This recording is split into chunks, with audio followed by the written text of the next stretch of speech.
Thank you for staying with us. It appears that Governor of Zamfara State, Bello Matawalle, stirred a hornet's nest when he called on citizens to take up arms and defend themselves against insecurity. More reactions are trailing. His comments, the Chief of Defense Staff, General Irabor, lent his voice to the criticisms and faulted the call. Speaking at a function in Abuja, General Irabor said the governor has no constitutional authority to instruct the State Commissioner of Police to issue gun licenses to the public. Meanwhile, chairman of the Southern Governors Forum, that's Governor of Ondo State, Rotimi Akeredolu, commended the boldness of Governor Matawalle for the directive. He said it is a pragmatic approach. And I'm looking at Rotimi Akeredolu is the governor of Ondo State and is a senior advocate of Nigeria. He should understand the law.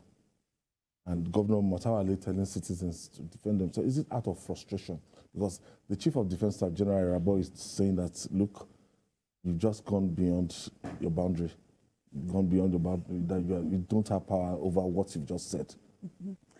Anyway, what the governor said, it's like passing a verdict that there is no more government in place, whether in the states or maybe overall as a country. Obviously, the governor does not have that power to order the people to carry arms because constitutionally, we do not have that in our law books. Nigerians are not allowed to carry arms to defend themselves for now. So, our security is solely in the hands of the federal government. As a matter of fact, the commander-in-chief of the armed forces is the only one that even has a right and the power to even pass any directive or order to anyone. Just like the CDS Irabor said, the governor does not have the power to instruct the commissioner of police to license arms to anybody because it is not within his jurisdiction to do so. However, from what the governor did, we could see that the governor is obviously overwhelmed and he is probably confused and he does not know what else to do. He's not the only governor to have made this call. Governor Bello Matawalle, at a point in time, asked people to defend themselves. Governor Rotimi of Benue State, at a point in time, too. Now, is this like a vote of no confidence? Because what could actually make these guys look at Rotimi Akeredolu from what happened in Owo? Yeah. So, from his experience in Owo and everything, then I said, look, since government cannot protect you, just try and defend yourself. I think we have to look at the many sides of this issue. If you take Zamfara State, for instance, we need to understand what is going on there and what may have prompted the governor to speak in that manner. Zamfara State is a very large state with almost about 9 million people, about 39,000 square kilometers, almost the size of the entire southeast Nigeria. Really? Yes. Now, what has been going on in Zamfara State? A lot of ungoverned spaces. Chilling. In January this year, the whole world woke up to the new year with about 200 people killed in just 3 days. In May this year, 56 people were also killed in Anka. Now, what you are seeing is a situation where the governor is in a desperate situation. I'm not sure whether he needs to apply a desperate solution. In the case of that 200 people that were killed, 500 men came on motorcycles, invaded the community, and if you look at the savage manner they killed these human beings, they mutilated their bodies, threw them away, and then left. So for a governor that wants to develop his people and want to transform the society, he needs to take some drastic action. And don't also forget that Zamfara State is rated as the poorest state in Nigeria, with about 3.8 million people living in extreme poverty. And what that means is that they wake up, there's nothing. Extreme From poverty. about 825,000 households. So with that kind of level of poverty, you are facing a very difficult situation. But you are battling poverty yes, on one hand. On your hand. On another hand, you are battling you don't have money to even deal with. And a lot of people are coming from different parts of the country, coming to that town, cattle rustling, kidnapping, rape. So the governor is frustrated. But then, we have to operate within the prism of law. Though he is the #1 security officer of the state, there is no law that says that you can ask citizens to go and get guns from police. That was what he said. And he said they will issue forms, 500 forms to 19 emirates. If they issue 500 forms to 19 emirates each, let's say each emirate, one person acquire weapon. That would mean about 9,500 people, citizens being armed, only guns in Zamfara State. The danger is that those that will own these arms will not be poor people because it's not easy to access. So the arms will be in the hands of, rich men. Then in terms of command structure, in terms of training, who will train them?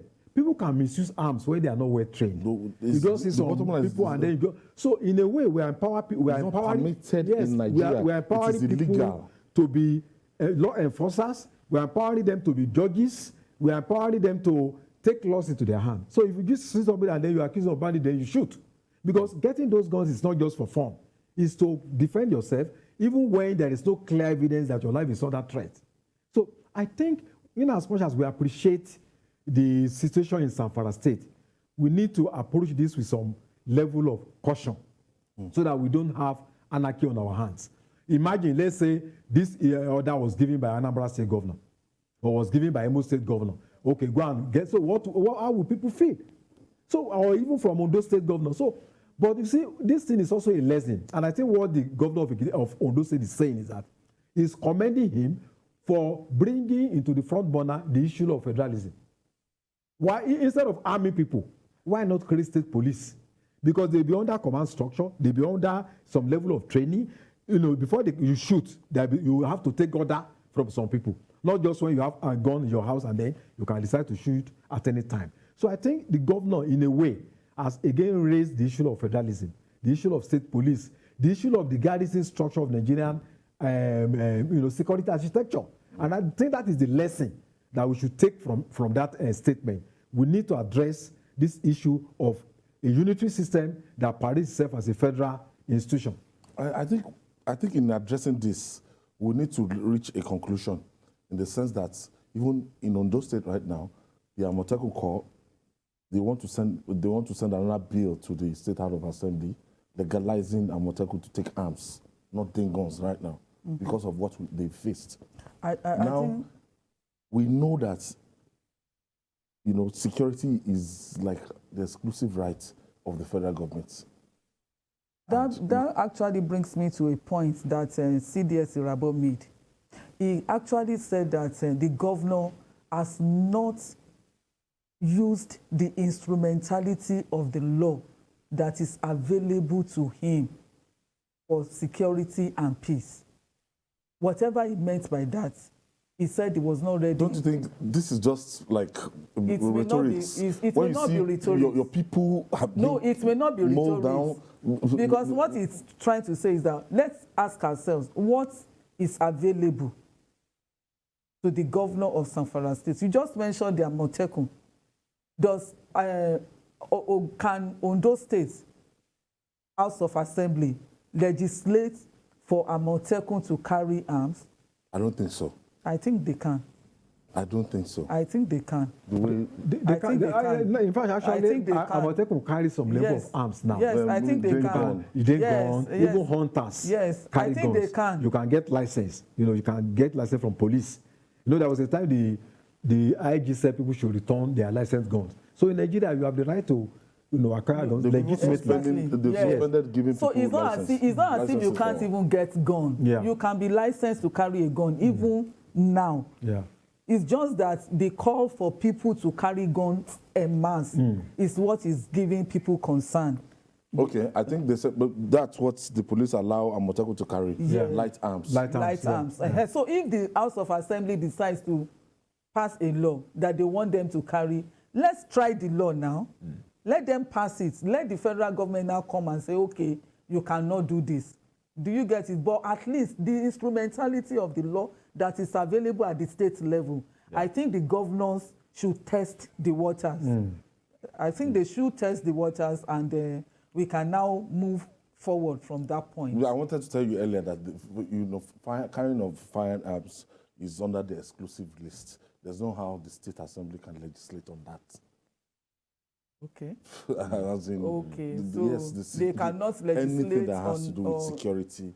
It has to be from the federal government. So is it that we amend our constitution? Our constitution. Okay, in that case, the governors can also. That is what the governors should be working around now. They should be lobbying the National Assembly to actually remove that from the exclusive list. Yes. Not that you just go out and tell your people to carry arms. They should go about it the constitutional way.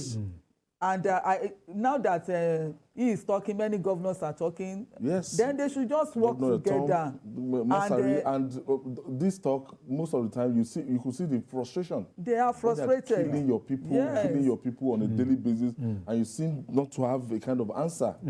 They are even powerless. Even from the response of the CDS, it's like you as a governor, you are just there to just answer the name of a governor. You don't even have the power to do anything. You can't even control the police. You can't even tell them to do anything. It has to come from Abuja. Must we wait for that? We don't have to wait for that. But at the same time, the governors should just go beyond speaking and threatening. They should go about it the legal way, and let's see what we can achieve. That's why some people are saying that, look, this current structure is not working. It's not working. Yeah. That's, we need to just it comes to a time that the law you have been using for 50 years will become obsolete in the face of realities that confront you. That's what is happening with Nigeria. We are due for state police. If Zamfara has its own state police, about 15,000 men, we'll not be talking about people going to, to carry arms and all that. There will have been another command structure, well regulated, well disciplined, with intelligence department, with unarmed combat department, and they'll be able to deal with insurgents, because there will be people that are indigenous to those communities who know where these people live and who will have intelligence to be able to apprehend them where necessary. And they will be able to also employ more hands. Okay, I have Babajide calling from Maryland in the United States of America. Yeah, thank you. Good afternoon or good morning to Babajide. How are you there? Yeah, we are in afternoon now. This is to one. Thank you, Ayo. To one. I just want to, I want to contribute to the issue of bearing arms. I think that is where we are going now, and that is what the government should allow. The thing is, we just have to make sure if you go to carry arms, it is licensed. If you are allowed to carry arms, it will create a fear into the people that are, all these bandits of the thing. If an armed robber is coming to my home, they already knew I don't have a arm, I don't have a gun whatsoever. So that gave them a kind of an edge over me. But when you are coming to my home to rob me, or I'm driving, you know that possibly I might have a arm, it's going to show that it's going to reduce all this banditry of the thing. Here in the United States, we are allowed to have arms, but you have to register it. If I use my arm unlawfully, I get arrested and go to jail. Those are the things Nigerians need to do, our government needs to do. If you are not allowed us to carry arms, the banditry will continue. Armed robbery coming to your homes will continue. People, going by their business and getting attacked will continue. But when you know that people that you are going to attack, they have arms, you will think twice. All these military personnel, Irabor himself, if he's not on duty, he carry arms when he's going out, doing whatever he needs to do personally. All these big men. Thank you for your contribution, Babajide. Okay, I think Babajide is looking at what is happening in the U.S. Yes. Now we have the advantage and disadvantage. Do you understand? Yeah. If you go to the supermarket, you see guns across and everything. But the number of people that, the number of children that will just go on shooting spree almost on a daily basis. Even the arms in the hands of non-state actors in Nigeria today is alarming. So we cannot compound it by saying that everybody should have a free reign. We still need to work within the context of institutions and structures.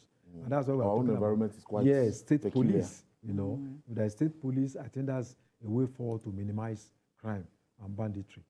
What do you think is, I've been hearing of this state police not 5-10 years, but I don't know.